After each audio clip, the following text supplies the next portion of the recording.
इस कार्यक्रम के पुण्यार्जक हैं स्वर्गीय श्री सवाईलाल जैन जी की 21वीं पुण्य स्मृति पर श्रीमती चिंतामणि सवाईलाल जैन परिवार, कन्नौज, मुंबई।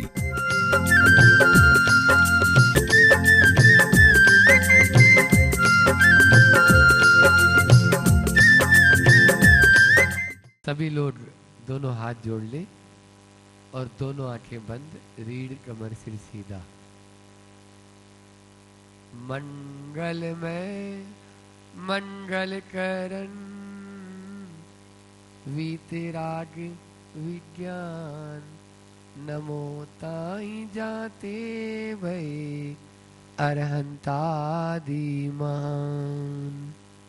वर्धमान नगर के मूनलाइट महावीर भगवान की, थोड़ा तेज बोलो जयकारा।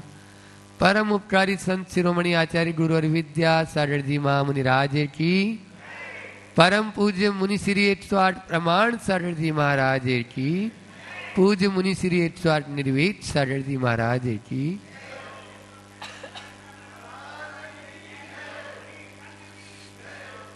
आचार्य श्री जी ने एक बहुत अच्छा हाइकू दिया है।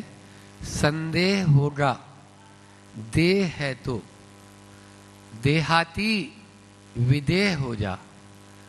जब तक हमारा ये शरीर है तब तक ये हमको बार बार परेशान करता रहेगा। इसका काम ही है, नौकर होता है ना, नौकर, नौकर को आप थोड़ा ज्यादा पेमेंट दे दो तो वो अय्यासी हो जाता है, थोड़ा पेमेंट काट लो तो वो अलर्ट हो जाता है। इसलिए आप नौकर को उतना ही पेमेंट दो कि वो अपना काम अच्छे से करता रहे। संदेह होगा क्योंकि निश्चित है हर किसी से भी बात कर तो वो यही बोलता है, मुझे ये दर्द है, मुझे वो दर्द है, मुझे ये बीमारी है, मुझे बीमारियां ही बीमारियां हैं। कार्तिक अनपेक्षा में स्वामी कार्तिकेय महाराज, जितने रोम छिद्र उतनी बीमारियां, ऐसा उसमें लिखा।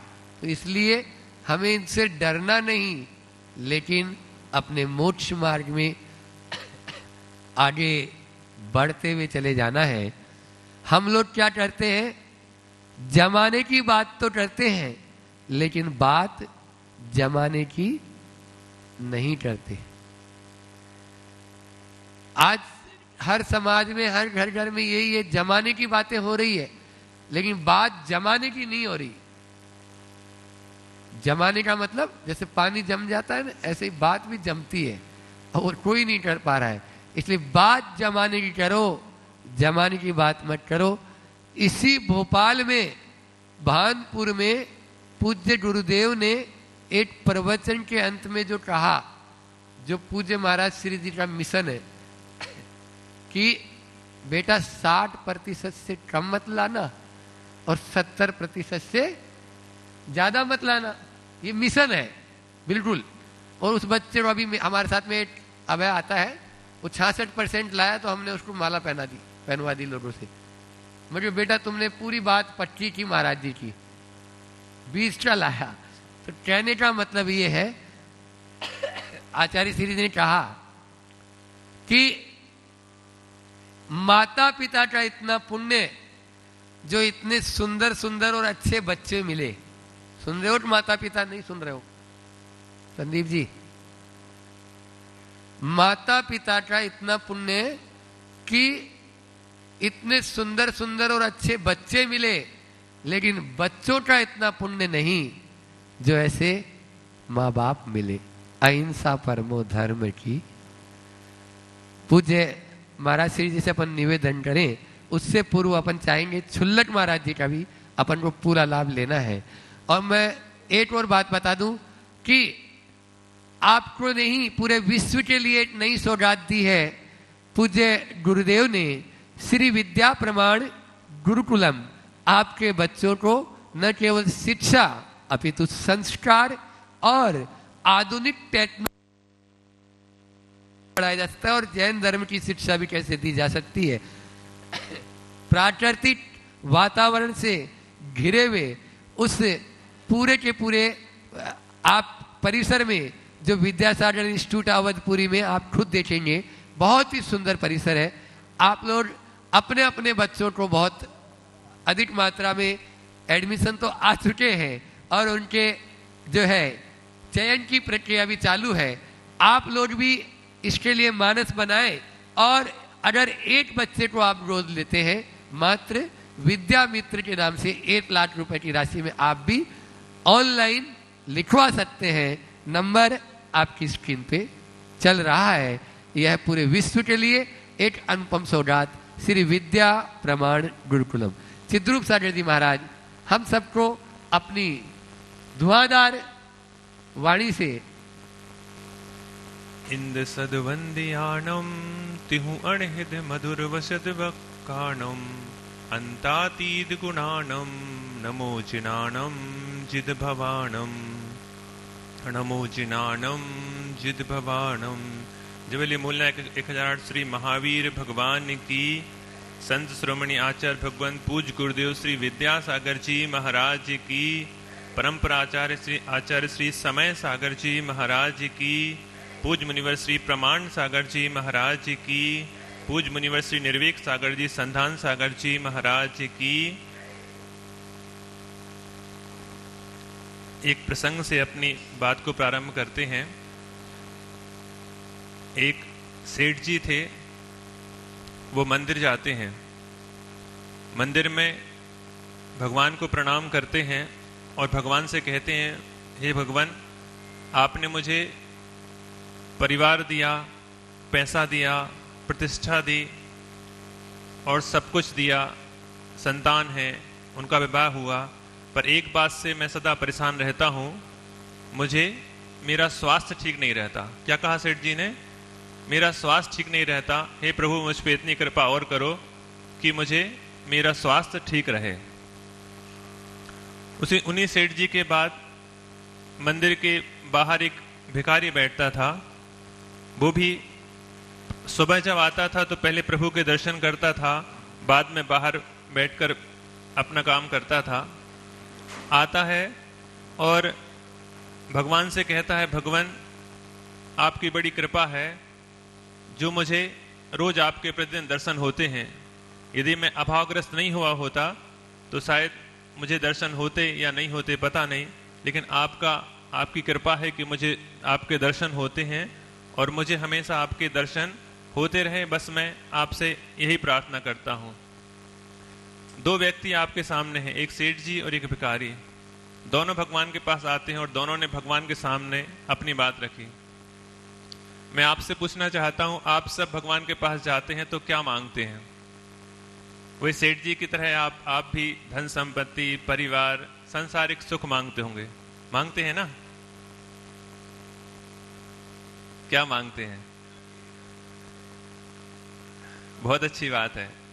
जो लोग से भगवान के दर्शन मांगते हैं बहुत अच्छी बात है, लेकिन बहुतायत लोग, अधिकतर संख्या उनकी है जो संपत्ति, स्वास्थ्य, परिवार आदि मांगते हैं। और जो भगवान से मांगते हैं उन्हें प्राप्त हो भी जाता है और नहीं भी।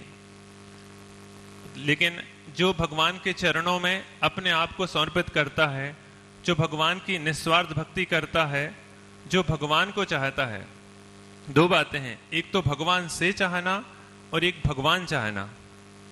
एक भगवान से चाहना और एक भगवान चाहना।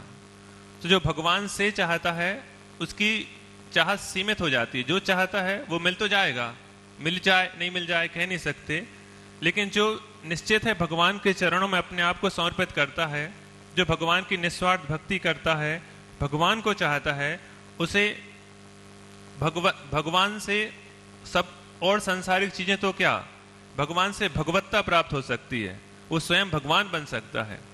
आचार्य कुंद भगवान ने प्रवचन सार जी के अंतर्गत कहा है, जो जानदि अप्पाणम दवत गुणत पज्यते ही सो जानदि अप्पाणम मोहो खलु जाति तस्लम। यानी जो अरहंत भगवान, जो जानदि अरहंतम, जो अरहंत भगवान को जानता है कैसा, द्रव्य गुण और पर्याय सहित, सो जानदि अप्पाणम। तो जैसा भगवान का स्वरूप है वैसे ही तो अपना स्वरूप है। तो जो भगवान को जानता है वो अपने आप को जानता है और भगवान को जानने वाले को उसके मोह का शीघ्र ही क्षय हो जाता है। और मोह का क्षय होना यानी अपने आप को पा जाना, भगवत्ता को पा जाना। तो जो भगवान के चरणों में समर्पित होता है भगवान को चाहता है। इसलिए भगवान को चाहें, भगवान से ना चाहें, क्योंकि भगवान से चाहत रखते हैं तो चाहत सीमित हो जाती है, हमें वो नहीं मिल पाता जो मिलना चाहिए।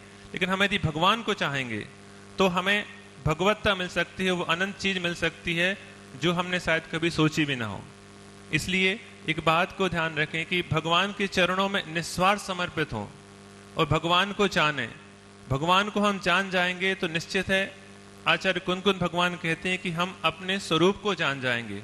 इसलिए रावण के बारे में आपने सुना होगा, रावण और रामचंद्र जी का युद्ध चल रहा था और युद्ध चलते हुए जब रावण को लगा कि मैं अब जीत नहीं पाऊंगा, मेरी हार निश्चित है, तो वो भगवान शांतिनाथ के चरणों में जाता है।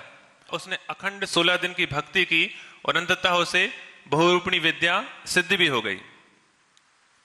बहुरूपिणी विद्या सिद्ध होने के बाद उसने भगवान से चाहा कि उसे भगवान की बहुरूपिणी विद्या सिद्ध हो जाए और उसको सिद्ध हो गई। पद्म पुराण जी के अंतर्गत ऐसा आया है कि उसने उस समय इस तरह से ध्यान को एकाग्र चित्त किया था, किसी ने उसे कितना भी विचलित किया हो पर इतना उसने अपना ध्यान एकाग्र चित्त किया था कि यदि उस समय वो अपनी आत्मा में ध्यान लगाता, भगवान के चरणों में, भगवान के गुणों में ध्यान लगाता, तो एक उसे शायद केवल ज्ञान की उत्पत्ति भी हो सकती थी। ऐसा उसमें आया है। मतलब उसने भगवान से चाहा, यदि भगवान के गुणों को, भगवान को चाहता तो शायद इस संसार सागर से तर जाता। उसने बहुरूपिणी विद्या को सिद्ध किया तो बहुरूपिणी विद्या सिद्ध तो हो गई, लेकिन उसका फल क्या मिला? वह अपनी हार से नहीं बचा और अपनी दुर्गति से नहीं बच पाया। इसलिए भगवान से ना चाहो, भगवान को चाहो। भगवान को चाहने से आपको हर चीज मनचाही मिल सकती है और वो सब मिलेगा जो आपने कभी सोचा भी ना हो। इसी तरह गुरु की ओर, आप गुरु से चाहते हैं, क्या चाहते हैं कि गुरु हमें देख लें, हमें अच्छा आशीर्वाद दे दें, हमारे यहाँ आहार कर लें, हमसे कुछ बात कर लें, यही चाहते हैं ना। लेकिन कभी गुरु की निस्वार्थ भक्ति भी करें। गुरु की निस्वार्थ भक्ति करेंगे तो क्या आपको ये सब चीजें प्राप्त नहीं होंगी? अवश्य होंगी। रत्नकर्ण श्रावकाचार्य जी में जब वैयावृत्ति के प्रकरण में एक गाथा आती है कि प्रणते उच्चैर गोत्रम भोगो दानात दुपासनात पूजा भक्ति सुंदर रूपम स्तनात् कीर्तिस तपोनिधिषु। मतलब आप जब गुरु को प्रणाम करते हैं तो अपने आप उच्च गोत्र का बंध होता ही है। महाराज जी आपके ऊपर देखें या ना देखें, आपको आशीर्वाद दें या ना दें, लेकिन उसमें आया कि भक्ति सुंदर रूपम, यदि आप उनकी भक्ति करते तो सुंदर रूप की प्राप्ति होती है। प्रणते उच्च गोत्रम, आप उनको प्रणाम करते हैं तो आपको उच्च गोत्र की प्राप्ति होती ही है। आप मुनिराज को दान करते हैं तो भोगो दानात, भोगों की आपको आज जो पंचेंद्रिय विषयों की प्राप्ति हुई है, अच्छे अच्छे भोग प्राप्त हुए हैं, आपने कभी न कभी मुनिराज के कर कमलों में कुछ ना कुछ आहार दान दिया होगा, आपने वैयवृत्ति आदि की होगी, तब जाकर के आपको ये सब चीजें प्राप्त हुई। आपको कीर्ति चाहिए तो कहते हैं मुनिराज का स्तवन कीजिए, स्तवन से आपको कीर्ति की प्राप्ति होती है। इसलिए हमेशा गुरु के चरणों में, भगवान के चरणों में निस्वार्थ भक्ति करें। गुरु से ना चाहें, गुरु चाहें। प्रभु से ना चाहें, प्रभु को चाहें। आप प्रभु चाहेंगे, गुरु चाहेंगे तो अपने आप आपको बाकी सब संपत्ति अपने आप प्राप्त होगी ही। आप गुरु के चरणों में, प्रभु के चरणों में निस्वार्थ समर्पित होइए।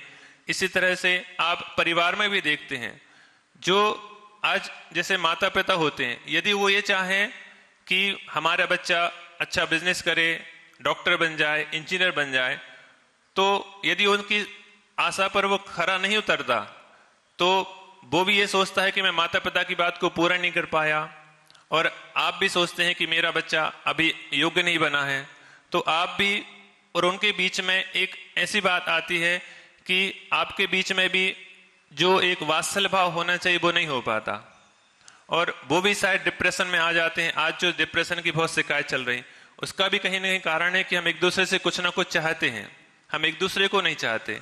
यदि माता पिता चाहें कि मुझे मेरा बेटा चाहिए और मुझे बेटे से नहीं चाहिए, तो अपने आप क्या वो आपके संस्कार, आपकी भावना पूरी नहीं करेगा? निश्चित करेगा।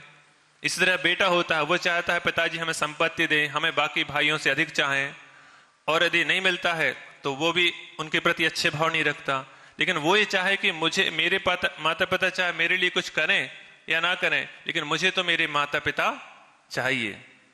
तो निश्चित है परिवार में भी सभी जगह आप वात्सल्य को रखेंगे, पा पाएंगे। इसी तरह आप सब, यही मेरी भावना है कि आप गुरु को चाहें, प्रभु को चाहें, तो निश्चित है आपको अपनी संपत्ति अवश्य मिलेगी, आपके जीवन में सुख संपदा प्रसन्नता आएगी। ये बात रखते हुए जय बोलिए आचार्य गुरु श्री विद्यासागर जी महाराज की जय।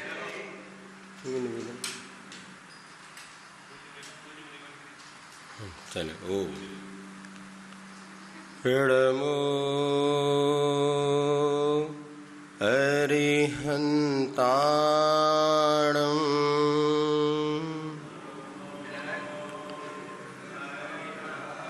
प्रणमो सिद्धाणं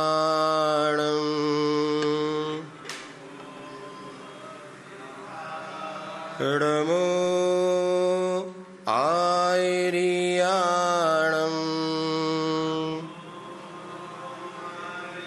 प्रणमो उवज्झायाणं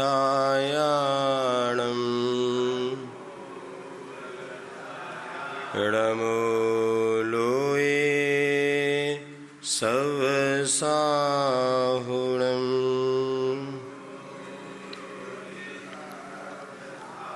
जय बोले अहिंसा परमो धर्म की, शासन नायक भगवान महावीर स्वामी की, आचार्य भगवान श्री कुंद कुंद महाराज की, आचार्य गुरुवर श्री विद्यासागर जी महाराज की, परंपराचार्य श्री समय सागर जी महाराज की, पूज मुनिवर श्री प्रमाण सागर जी महाराज की।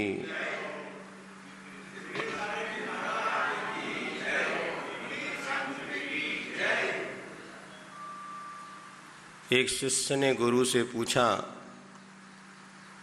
कि भगवान, आपके उपदेश में हमने सुना कि सारा का सारा विश्व जो है जीवों से भरा हुआ है, एक सुई की नोक के बराबर ही ऐसा स्थान नहीं है जहां पर कि जीव ना हो। सुन रहे हैं आप लोग? क्योंकि दो प्रकार के जीव होते हैं, एक बादर और एक सूक्ष्म। बादर जीव तो हमें दिखते हैं, किंतु सूक्ष्म जीव वो होते हैं ना किसी से बाधित होते हैं और ना किसी को बाधा पहुंचाते हैं। अर्थात तीन लोक में ठसाठस जीव भरे हुए हैं। सुई की नोक बराबर स्थान में भी अनेक जीव भरे हुए हैं। तो हे भगवान, हम कैसे चलें, कैसे उठें, कैसे बोलें, कैसे शयन करें, कैसे भोजन करें, कदम चरे कदम चिट्ठे, कदमासे कदम सहे, कदम भुंजेज भासेज जदा पावम न बज्जति। हम पाप से कैसे बचें, कुछ उपाय हमें बताइए। जदम कदम चरे, कैसे चलें, कैसे चेष्टा करें। जब ये प्रश्न पूछा गया तो गुरु ने जवाब दिया, जदम चरे जदम चिट्ठे, जद मासे जदम सये, जदम भुंजेज भासेज यदा पावम न बज्झै। यत्नोपचार पूर्वक अपनी क्रिया करें, यत्न पूर्वक चलें, यत्न पूर्वक भोजन करें, यत्न पूर्वक चेष्टा करें और यत्न पूर्वक शयन करें। एक एक विषय पर एक एक दिन अपना का संबोधन या विषय दिया जाए तो वह भी कम है। आचार्यों की वाणी सूत्र में हुआ करती है, बहुत उसमें रहस्य छुपा होता है। हमारी क्रिया हमारे लिए पाप बंध का कारण नहीं है, लेकिन अयत्नाचार हमारे लिए पाप बंध का कारण है। सावधानी पूर्वक यदि आप क्रियाएं करते हैं तो तुम पाप से बच सकते हो, अन्यथा पाप से बचना संभव नहीं है। हमारे जीवन में जो भी हमारे लिए परिस्थिति निर्मित हो रही है उसमें दो कारण हैं। एक तो हमारे कर्म का उदय, दूसरा हमारा प्रमाद। बात है समझ में। एक व्यक्ति बीमार पड़ा, अभी चूंकि 2 दिन से चर्चा चल रही है स्वास्थ्य को लेकर के, और हम स्वस्थ रहेंगे तो सब कुछ आगे काम संपन्न होगा। कर्म का उदय एक होता है, दूसरा हमारा प्रमाद होता है। बहुत जोरों से पेट में दर्द हो रहा है,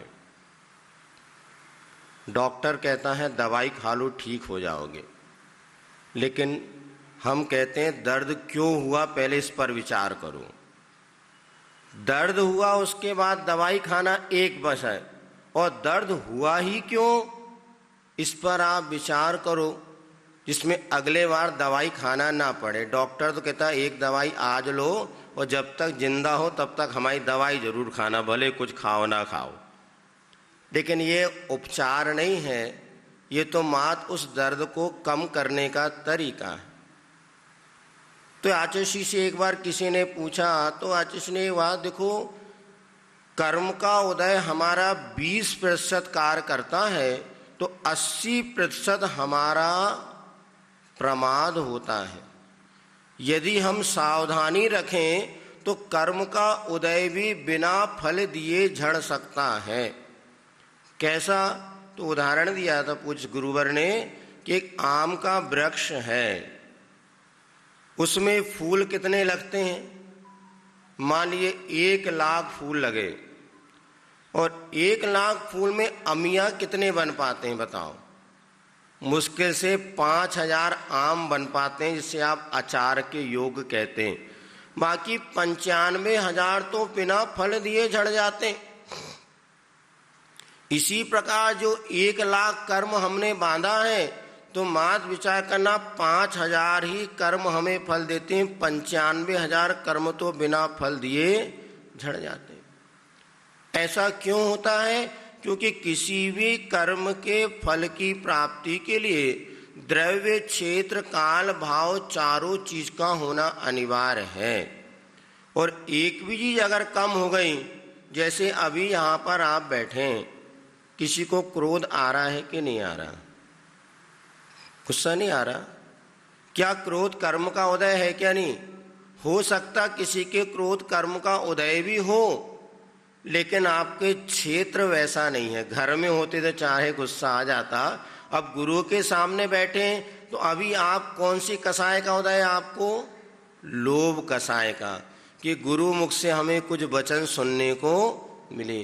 तो वो क्रोध जो है लोभ के रूप में परिवर्तित होकर के उदय में आ जाता है। इसको कहते हैं संक्रमण आगम की भाषा में।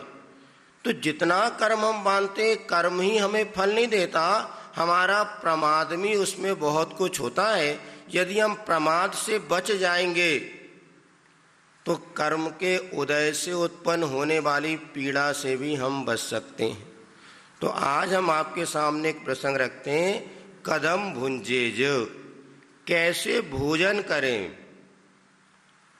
क्योंकि आज व्यक्ति के लाइफ स्टाइल, दिनचर्या में सबसे कुछ परिवर्तन आ गया। तो भोजन करना, कैसे भोजन करें, बहुत सारा इसमें विषय हो सकता है। कब भोजन करें, ये भी एक बहुत महत्वपूर्ण है। जैन आगम तो ये कहता है सूर्य अस्त के बाद भोजन नहीं करना। विज्ञान भी इस बात को सिद्ध कर रहा है कि जैसे जैसे सूर्य अस्त होता चला जाता है, हमारे पाचन तंत्र की क्षमता भी कम होती चली जाती है, और वह रात्रि में पानी भी नहीं पीना। आयुर्वेद में जब कभी आप वैद्य के पास जाएंगे, वो औषधि आपको देता है तो सुबह, दोपहर, शाम, रात में दवाई भी नहीं लेना। यह आयुर्वेद स्वयं कहता है। क्योंकि रात में पाचन तंत्र के पास वो क्षमता ही नहीं रहती। इसीलिए रात्रि में भोजन करना भी बीमारी का सबसे बड़ा कारण है। अच्छे अच्छे फिल्म एक्टर्स वगैरह भी बताते हैं, अक्षय कुमार वगैरह, ये सब 7 बजे के पहले भोजन कर लेते। मोदी जी, नरेंद्र मोदी जी अपने प्रधानमंत्री जी, वो भी दिन में ही भोजन करते हैं। बाबा रामदेव या जितने जैन साधु या जैन परंपरा में तो एक विधान है ही, किंतु वैष्णव परंपरा में भी और जो बुद्धिजीवी वर्ग है इस बात को समझते हैं कि रात्रि में किसी भी प्रकार का भोजन हमारे शरीर के अनुकूल नहीं है। धर्म तो बहुत दूर की बात है, शरीर के अनुकूल भी रात्रि में भोजन करना नहीं है। और स्वास्थ्य की दृष्टिकोण को लेकर के बहुत सारे आज व्यक्ति हैं जो कि रात में भोजन नहीं करते। तो कदम भुंजे, किस समय भोजन करें? तो रात्रि में भोजन तो करना ही नहीं। और रात्रि में भोजन जब आप नहीं करते तो आपका शरीर में जो इस तरीके से रसायन उत्पन्न होते हैं जो कि आपके दिन में जो भोजन किया तो सुव्यवस्थित पच जाता है, और सुबह जब आप जंगल के लिए जाते हैं, शौच के लिए जाते हैं, तो सारा का सारा अशुद्ध कचरा उसमें से बाहर निकल जाता है। और दूसरी बात यह है, दिन में भी भोजन करना, तो कब भोजन करना? हमें ध्यान है, हम लोग जब स्कूल पढ़ते थे तो एक स्कूल का समय होता था, सुबह 7 से लेकर 12 तक और 12 से लेकर के 5 तक, और एक व्यवस्थित समय होता था। बच्चे सुबह उठ करके अपना व्यवस्थित भोजन पानी करके 11 बजे, 10 बजे, 12 बजे स्कूल जाते थे। दोपहर को थोड़ा सा टिफ़िन ले गए तो दोपहर की छोटी छुट्टी और बड़ी छुट्टी, 2 छुट्टी होती थी, तो बड़ी छुट्टी में थोड़े से पराठे सब्जी ले लिया और शाम को आके 5-6 बजे बच्चों का भोजन हो जाता था, और ये पूरी स्वस्थता के लिए उनका कारण बनता था। अब जब शिक्षा पद्धति में परिवर्तन हुआ और एक ऐसी शिक्षा प्रणाली हमारे यहाँ पर आई, इन्होंने सोचा कि बच्चों के लिए यदि हम सही समय पर भोजन मिलता रहा या सही समय पर ये अपनी दिनचर्या पालते रहे तो शायद ये हमारी परंपरा को फॉलो नहीं कर पाएंगे। फिर क्या किया जाए? उन्होंने विद्यालय का समय रख दिया 8 से लेकर के 2:30 बजे तक, 7:30 से 2:30 बजे तक। अब क्या स्थिति बनी? बच्चा जब सुबह स्कूल जाता है तो मम्मी उसको कैसे भेजती है? थोड़ा बहुत खिलाया और चाह बेटा स्कूल चला गया। वहाँ पर उसने थोड़ा बहुत नाश्ता पानी किया, फिर पहला भोजन उसका होता है 2:30 या 3 बजे। अच्छा, कई जगह क्या होने लगा, स्कूल में एक समय का भोजन बच्चों को कराया जाने लगा। फिर भी ध्यान रखना, कल हमने आपको बताया था, माँ के हाथ का जब बच्चा भोजन करता है ना तो सूखी रोटी में भी रस बनता है, और बनाने वाले जो कर्मचारी हुआ करते हैं वो जब भोजन बना भी देते हैं तो बच्चों के प्रति वो प्रेम वात्सल का भाव नहीं उमड़ता। एक नीति है, रास्ता चलना सही चाहे फेर हो, काम करना सही चाहे देर हो, और भोजन करना माँ के हाथ से या माँ के हाथ का चाहे जहर हो, और सलाह लेना भाई से चाहे बैर हो। अब ये नीति कहाँ तक सार्थक है आप विचार करना। लेकिन तीसरे बिंदु पर अपन विचार कर रहे हैं, भोजन करना माँ के हाथ का चाहे जहर हो। इसीलिए माँ कभी अपने बच्चों को दूर नहीं भेजती थी, क्योंकि बच्चा मेरे हाथ से भोजन करेगा तभी पनपेगा। माँ जहर भी खिलाएगी ना बच्चे को, उस जहर में भी वो ममता का पुट होगा कि वो जहर भी अमृत बन जाएगा। अब जो बच्चे हॉस्टल में रह रहे हैं, स्कूल में जो खाना बनाने वाले बना रहे हैं, उनकी क्या दशा होती जाके देख लो। यदि एक दिन 2-4 रोटी ज़्यादा बनानी पड़ जाए तो उनको विकल्प होने लगता है, क्योंकि अर्थ के साथ, पैसे के साथ कार्य करने वाले के पास वो ममता नहीं आती। तो इससे हमारी पद्धति क्या बिगड़ गई? जब 3 बजे बच्चा पहली बार भोजन करेगा तो रात में उसको खाना अनिवार्य हो जाएगा, और जब रात में खाएगा तो शरीर अस्वस्थ रहेगा। तो भारत का भारतीय हर नागरिक अपने देश के प्रति इतना समर्पित था कि लड़ने और मरने को तैयार होता था। जब ऊधम सिंह जब 13 वर्ष की उम्र में उसने एक अंग्रेज अफसर को उसके मंच पे जाकर के शूट किया था, उम्र कुछ कम ज़्यादा हो सकती है, हमने जब उसने अपने बचपन में जालियांवाला जो हत्याकांड हुआ था उस समय उसने देखा था अंग्रेजों ने मेरे देशवासी कौन था मैकलॉर्ड उसका नाम है नहीं उसने जिसने वो जनरल डायर उसने जब गोलियां दागी थी और वो बच्चा उस समय बच गया था, उसके आंखों में प्रसोत की भावना थी। इस जनरल डायर ने मेरे देशवासियों को मारा है, अब मैं इसे नहीं छोड़ूंगा। और वो छोटा सा बच्चा बताते उसने संकल्प लिया और 13-14 वर्ष की उम्र में वो उसी जनरल डायर के मंच पे जाकर के और उसने उस जनरल डायर को शूट कर दिया। भारत के बच्चे में ये जोश और ये खरोश, और यदि ऐसी जागृति बनी रहे तो हमारा क्या होगा। बस फूट डालो राज करो की राजनीति थी, और दूसरा इनको बीमार कर दो, अपने आप ये देश के प्रति समर्पित नहीं हो। और कॉन्वेंट पद्धति शुरू हुई और उसमें स्कूल का टाइम ऐसा रखा गया कि बच्चों का मूल जो शक्ति का साधन था वो भोजनचर्या ही उनकी अव्यवस्थित हो गई। फिर अब क्या करें महाराज, अब एक काम करो, नौकरी करने वाले भी आजकल रात्रि में भोजन अनिवार्य सा हो गया। महाराज 7:30 बजे बच्चा स्कूल चला जाता है, 7:30 बजे नौकरी पे जाना पड़ता है, क्या करें। और तो एक नियम बनाओ, हमने जिसको नियम दिया उन्होंने पालन किया और बहुत स्वस्थ अनुभव कर रहे हैं। हमारे यहाँ पर सुबह नाश्ता और चाय की कोई परंपरा नहीं। भारतीय परंपरा में ना ब्रेकफास्ट है ना बेड टी है, ये तो विदेशों की परंपरा यहाँ पर आ गई और हमारे पूरे स्वास्थ्य को चौपट कर दिया। क्या करना, सबसे पहले भोजन करो। यदि आप बच्चों की माँ है और आप चाहते हैं मेरा बच्चा स्वस्थ रहे, तो बच्चा 7:30 बजे भी स्कूल जाता है तो सुबह उसको भरपेट भोजन करा के स्कूल भेजो। क्या कहा महाराज, सुबह से कैसी भूख लगेगी। आप 2-3 दिन में आपको सेटअप हो जाएगा। कई श्रावक ऐसे हैं जो रात्रि में भोजन नहीं करना चाहते और 7:30 बजे जब वो चाहते हैं सबसे पहले भरपेट भोजन करके वो 7:30 बजे चले जाते हैं और दोपहर में थोड़ा नाश्ता कर लिया और फिर शाम को 4 या 5 बजे अपना टिफिन खोल करके वो यदि दूर है नहीं आ पाते तो भोजन करते हैं और रात्रि भोजन का उनका त्याग है। ऐसे कई श्रावक हैं जिनकी आस्था है और जो चाहते हम पाप से बचें, और उन्होंने दिन में भोजन करना शुरू कर दिया। हमें बताया महाराज, पहले तो हम क्या करते थे, सुबह नाश्ता करते थे और टिफिन ले जाते थे और 2 बजे खाते थे, फिर अगला भोजन रात में करते थे। ये तो अव्यवस्थित दिनचर्या थी, लेकिन हमने इसको बदल लिया और अब ये अनुभव हुआ कि स्वास्थ्य लाभ भी होने लगा।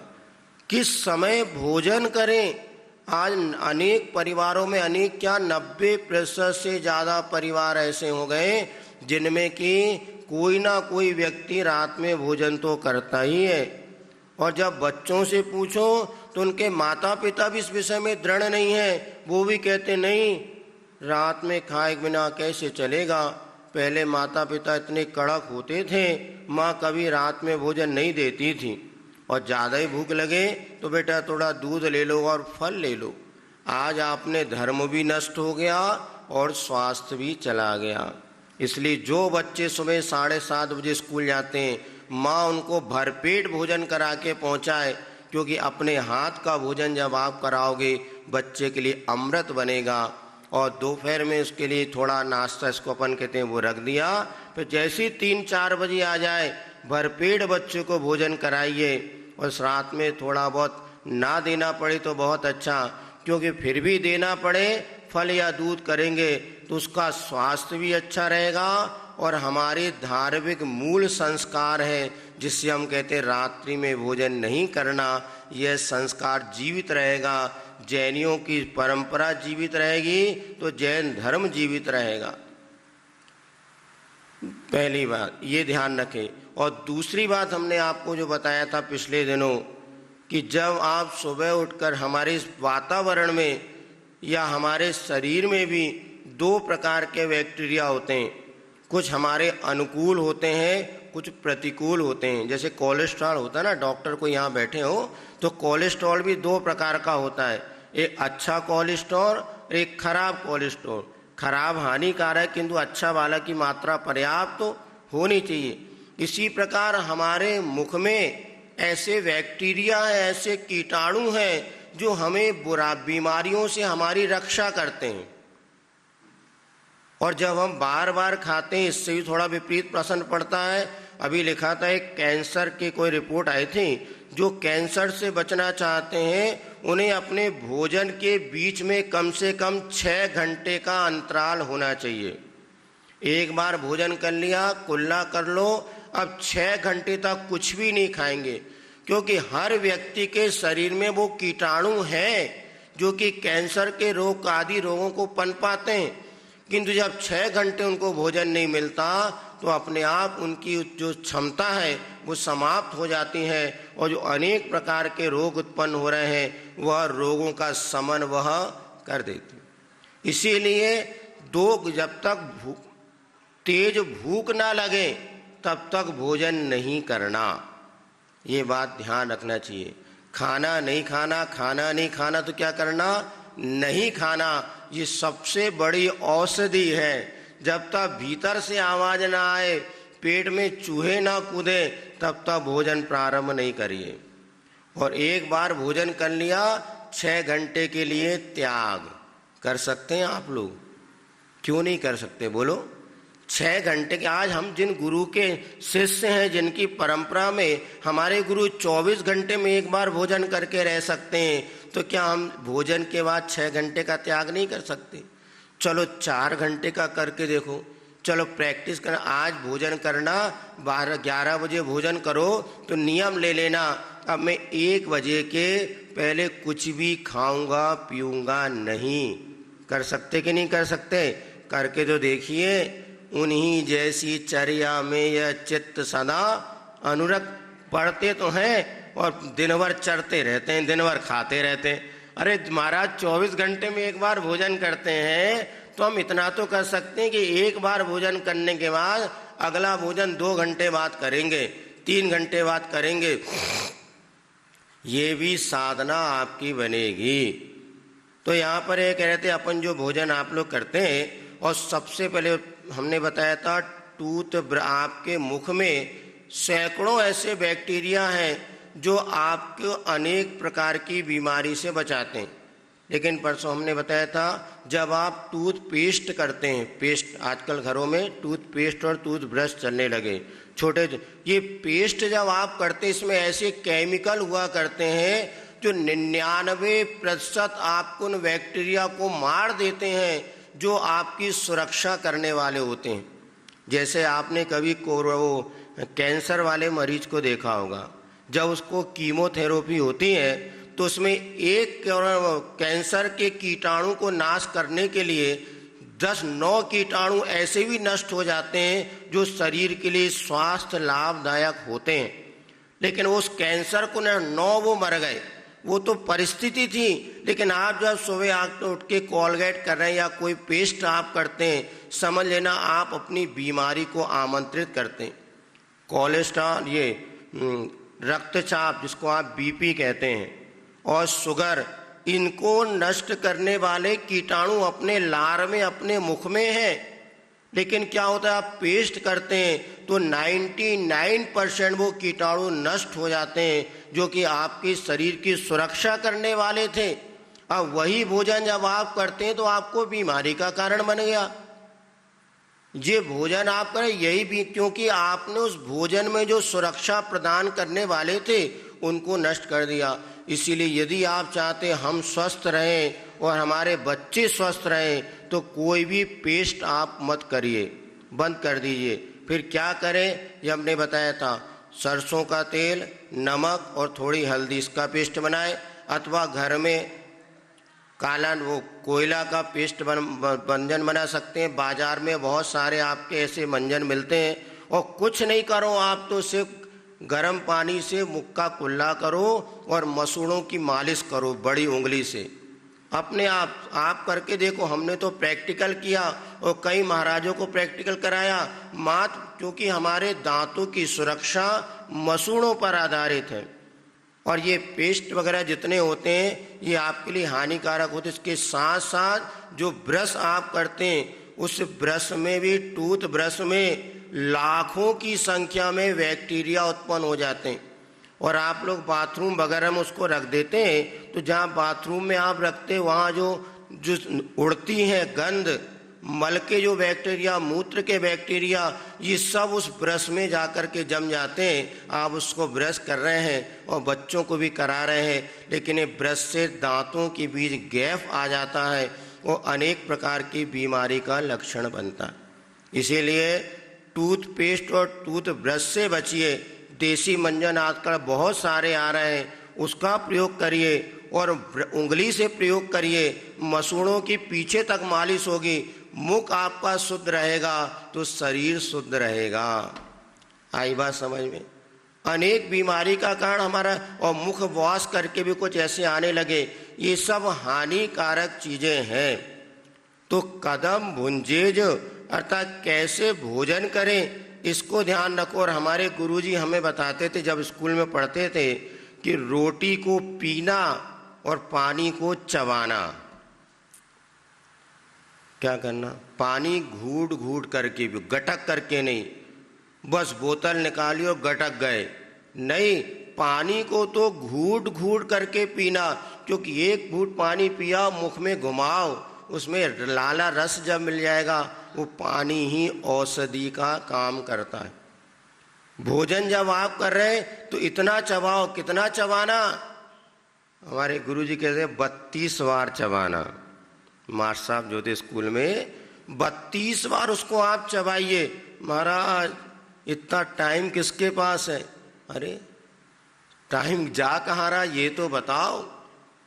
आलतू फालतू बातों में हमारा समय जाता है। इसलिए जिसके लिए सारी जिंदगी कमा रहे हैं, कम से कम आधे घंटे आराम से बैठ करके भोजन करो। मुनि महाराज के लिए आहार का समय कितना बताया पता है आपको? उत्कृष्ट 2 घंटा 24 मिनट। 2 घंटे 24 मिनट तक मुनिराज उत्कृष्ट आहार कर सकते हैं। आपको तो कहो 24 मिनट भी नहीं लगता होगा। बिल्कुल आराम से बैठ करके इत्मीनान से और प्रसन्नता के साथ भोजन करेंगे तो आपके लिए अमृत बनेगा। टीवी देख करके नहीं, मोबाइल देख करके नहीं। और परोसने वाले को जो श्राविका होती है उनको भी एक ध्यान रखना चाहिए कि सामने बैठ करके बिल्कुल आराम से प्रसन्नता के साथ दिन भर की चैंचों पैपों कभी पुरुष को नहीं सुनाना चाहिए। भोजन कराते समय पत्नी कभी भोजन नहीं करा सकती। पत्नी तो जेब देखती है और माँ है जो पेट देखती है। कभी पत्नी भोजन नहीं करा सकती, माँ भोजन कराती है। और हर स्त्री जब भोजन कराती तब माँ होती है। भोजनेषु मातृवत, ये नीति है। भोजन के समय हर स्त्री को माँ बनना पड़ता है। और जब स्त्री के 9 दुर्गा चल रहे हैं ना अभी व्रत, 9 रूप हुआ करते हैं स्त्री के, तब परिवार का पालन पोषण होता है। इसलिए 9 में एक रूप ये भी मान लो, माँ। कभी भी पत्नी भोजन करा ही नहीं सकती। वो स्त्री जब माँ का रूप धारण करती है तब 4 रोटी खाने के बाद भी कहती है देख तो कुछ खाता ही नहीं, कैसा सूखता चला जा रहा है। माँ की विशेषता यही होती, ध्यान रखना। माँ कभी नहीं कह सकती कि बच्चे ने भरपेट भोजन किया।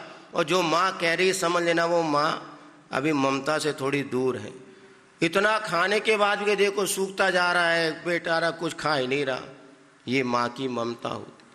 पुरुष जब बैठ जाए भोजन करने, दिन भर की राग द्वेष बिल्कुल मत सुनाओ।